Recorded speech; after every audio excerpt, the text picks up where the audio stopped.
You can only vote where you are registered. Independent National Electoral Commission. Zamfara lawmakers begin fresh moves to impeach Deputy Governor.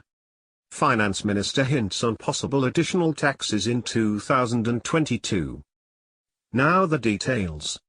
The Independent National Electoral Commission has said Nigerians will continue to vote where they registered until the National Assembly amends the law mandating that. INEC's National Commissioner, Festus Soko, said this in an interview when on Nigerian info radio program Morning Crossfire. Oko, responding to a caller who had asked that Nigerians be allowed to vote anywhere, said, "As of today we, INEC, are just following the law. If tomorrow the law is amended, making it possible for people to vote wherever they are, we won't have any problem with that.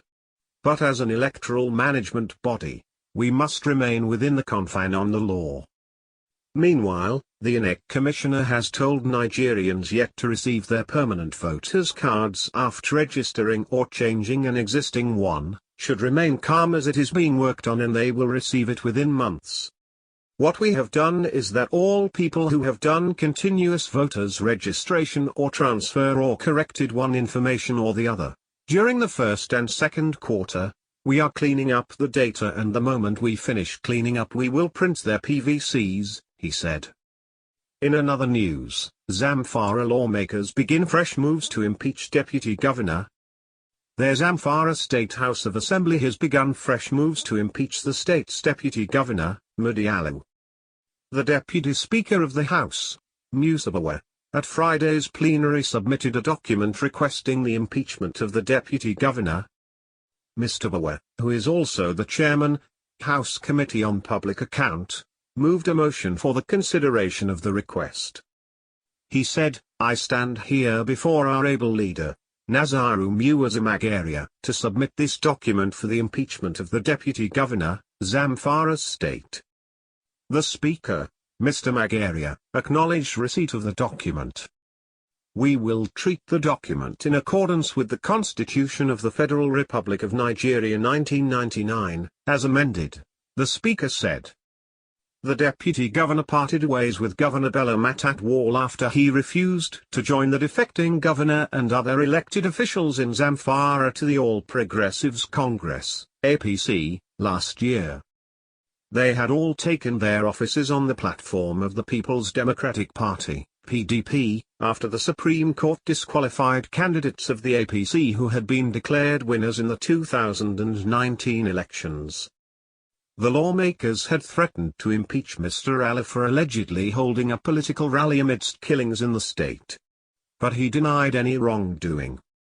The Federal High Court, Abuja, later in July restrained the lawmakers and the chief judge of the state from taking steps to impeach the deputy governor.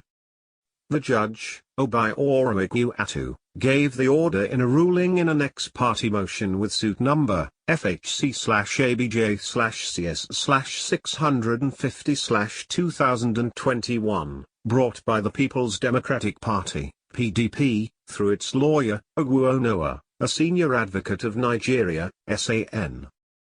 Mr. Igniatu ordered the defendants to maintain the status quo pending the hearing and determination of the motion on notice filed by the PDP against the impeachment process.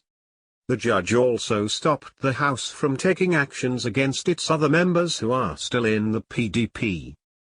In another news, Finance Minister hints on possible additional taxes in 2022.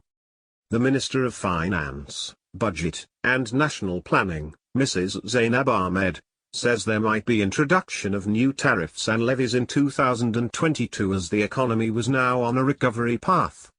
Ahmed made this known while addressing stakeholders at a public hearing on the 2021 Finance Bill organized by the House of Representatives Committee on Finance on Monday in Abuja. She said that a couple of reforms and amendments had been recommended in the draft 2021 Finance Amendment Bill, saying that more will be introduced in the middle of 2022. The minister said that modest changes had been proposed but that more fiscal reforms were still in view as the ministry could not take all the proposals collected from stakeholders. Our aspiration is to do a mid-term review with a possibility of another finance bill in mid-year 2022 to bring in more amendments, she said. The minister said that there are ongoing legal cases in court against the federal government on VAT and stamp duties, which was why the ministry stayed off those areas. She, however, expressed hope that by mid-2022, the cases might have been dispensed with and then reforms in those areas could be proposed for Parliament to consider. Ahmed said that there might be need to revisit the antiquated stamp duties and capital gains tax for holistic reform by the Parliament.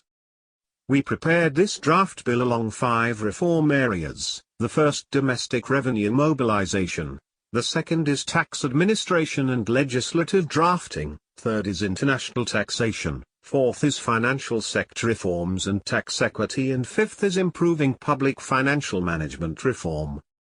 The provision in the draft bill is proposing to amend the Capital Gains Tax Act, Company Income Tax, FIRS Establishment Act, Personal Income Tax, Stamp Duties Act, and Tertiary Education Act, Value Added Tax, Insurance Police Trust Fund, and the Fiscal Responsibility Act. This is to amend the Police Trust Fund Act and the Nigerian Trust Fund Acts. The purpose is to empower the FIRS to collect the Nigerian Trust Fund levies on companies on behalf of the fund itself. Currently, because there is no such provision, the FIRS is unable to start collecting on behalf of the fund. Also, it is to streamline the tax and the levy collection from the Nigerian companies in line with Mr. President's administration ease of doing business policy. So we do not have Nasani going out to collect that tax. The FIRS will collect on their behalf during their collection process and it will be passed through to them, she said. Ahmed said that the bill was a product of the President Muhammadu Buhari's commitment made while presenting the 2022 budget to the joint session of the National Assembly on October 8, 2021.